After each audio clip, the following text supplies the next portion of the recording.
Welcome to the Property Pulse podcast. Today we're very privileged to have Carly Hookem from Mortgage Choice with us. Carly's journey in finance began in 2007 when she started in banking, later transitioning into financial planning in 2012. In 2018, she made the bold decision to purchase a Mortgage Choice franchise. And over the past 5 years, she's expanded her business and now currently owns 3 franchises. With her extensive experience and success in the industry, Carly brings invaluable insights into the world of finance and financial planning. Let's jump right in. Welcome to the Property Pulse podcast, your prime source for Southeast Queensland real estate insights. Understand the latest property data in Queensland to grow your net worth, as Geoff Tomkins interviews industry experts to give you the latest market updates. Hello everyone, and welcome back to another episode of the Property Pulse podcast. I'm Geoff Tomkins, your host and founder of GCT Property, dedicated to helping you navigate the real estate market in Southeast Queensland. Today, I'm very excited to introduce you to Carly Hookem from Mortgage Choice, an expert in the finance and mortgage solutions industry, to share her wealth of knowledge with us. Now, I've known Carly for some time now. The very first client that I referred to Carly's business, John, had previously had a property business and a finance business. He was out of the industry and he needed some help with a specialist. And his feedback on your service, Carly, was very complimentary. So from day one, it was a great result that we had working with yourself. So welcome along, Carly. Thank you for having me. Great. Just before we get underway, a general disclaimer. The advice we give today is of general nature. It does not take into account your specific needs or circumstances into consideration. So you should always look at your own financial position before making any decisions. So, Carly, can you briefly explain, please, your journey? I know you've been in finance and mortgage broking for quite some time now. You are, a business owner yourself. Just recently opened a new office, so congratulations on that. So, going on to bigger and better things. Obviously, you're doing a great job in the industry. So, can you explain a bit about your history in the business, Carly? So, I started back in banking in 2007 with one of the major banks. Moved into financial planning in 2012. Loved both sides, the financial planning side. However, I really felt that I could help people more with their home loans. So I jumped back over to the mortgage broking side and bought my first business in 2018 with Mortgage Choice. And in the last 5 years have expanded, and we've just opened up a second office over in Flagstone. So very excited about that. Yeah. Fantastic. And I know you work with a lot of home buyers and investors, so having that broad experience is very beneficial to people looking into finance. Now, there's been a lot of talk about interest rates. We saw interest rates go from historical lows to quite a short, sharp jump in interest rates. And there's a lot of questions around interest rates over the next short 1 to 2 years. Can you just, from your point of view and experience, just give us a bit of an indication or guide what you think they'll do over the next few years? It's really important for property investors making decisions on property, where interest rates would sit in the next short term. We get asked this question at least 100 times a day, and most of the time I'm like, I just need my crystal ball.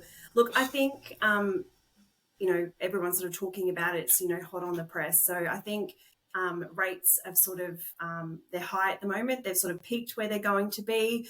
I'm hoping, and I think so is a lot of other homeowners, that, towards the back end of this year, we might see some relief and some, a couple of interest rate drops. Over the last couple of months, the banks have all come out and started dropping their fixed rates. Right. So some of the fixed rates are now less than the variable rates.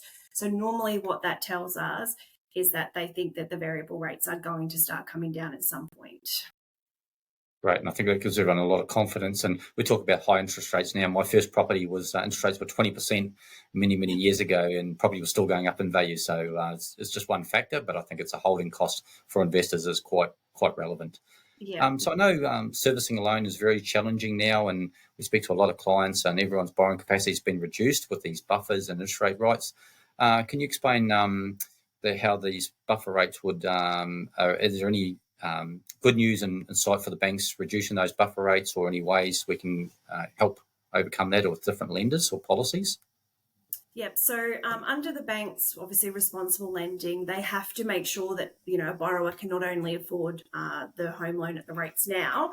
So what they do is they're stress testing them 3.5% above what the rate is now. So if the rate's 6.5%, they're stress testing them at, almost 10%. So we're seeing reduced capacity for people at the moment to be able to borrow as much as perhaps they could, 2 years ago when the rates were really low. We have seen some of the banks come out and reduce those sort of buffer rates down for people who have existing mortgages. So that's really good. If you've got a mortgage on a really high rate and you feel stuck, we do have options to be able to refinance you to a lower rate. And the banks are just using a reduced buffer, some of them using only 1%. So as long as you've had good conduct, generally the new repayment's going to be less than you're currently paying. So they take the fact that you've, paid that home loan at that higher rate for a period of 12 months, and they're allowing people to move so that people are not feeling trapped and stuck. So we're doing a lot of that at the moment. In terms of increasing capacity for people who are wanting to do a new build or buy a new home, it's all about getting the structure of any existing debts structured correctly to maximise how much they can borrow. Fantastic. Now that's leading into the next question you touched on there about first home buyers. We're seeing rents, going through the roof up here in southeast Queensland, and a lot of people are realising, there's never been a better time or more important time to try and get on the property ladder. So I know the government is giving some incentives for first home buyers, especially with new property. Can you just run through a couple of those incentives and help to give people getting started some incentive to get on the property ladder? Yep, sure. So I wish I was a first home buyer at the moment. There is so many great incentives and offers to help first home buyers get into the market. So obviously most people are aware of the doubling of the first homeowners grant up to $30,000. So, that allows, clients to, if they're building or buying a brand new home, $30,000 towards their deposit. The government also have what we call a low deposit scheme. So 5%, if you have a 5% deposit, the government are guaranteeing the remaining 15% so that then there's no mortgage insurance. So on average, we're seeing first home buyers save between $27,000 to $35,000 on their first home because they're not paying mortgage insurance. Now, this used to only be for Australian citizens, but they've just recently opened it up for our Kiwi friends. So a lot of permanent residents who missed out on this scheme prior are now able to, be able to get onto this scheme as well, which is awesome. Fantastic. Now, I've got a good news story about, first-time buyers. I know it is a challenge in the current market, but I think it's really important for those that are currently renting to look at a plan and have some plan in place. So met a young guy, Mark, at the gym probably 3.5 years ago now, and we started talking about property. His parents had been into property. He was very keen to get started on the property ladder. Income and savings weren't quite there, so we spoke to the finance specialist, getting a bit of a plan of action. He's worked very hard. We started construction about a few months ago, and actually next week is his first practical completion of his brand new property. So using the government grants, working very hard, having a plan, being guided by the finance experts.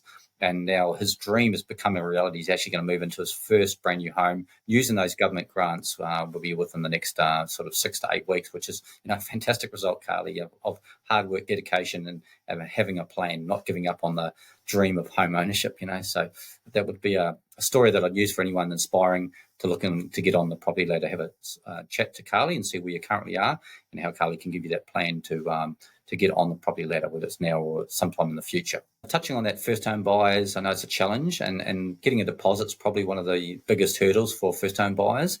Can you explain, please, Carly, how the first home family guarantee could work and help those clients? Yep.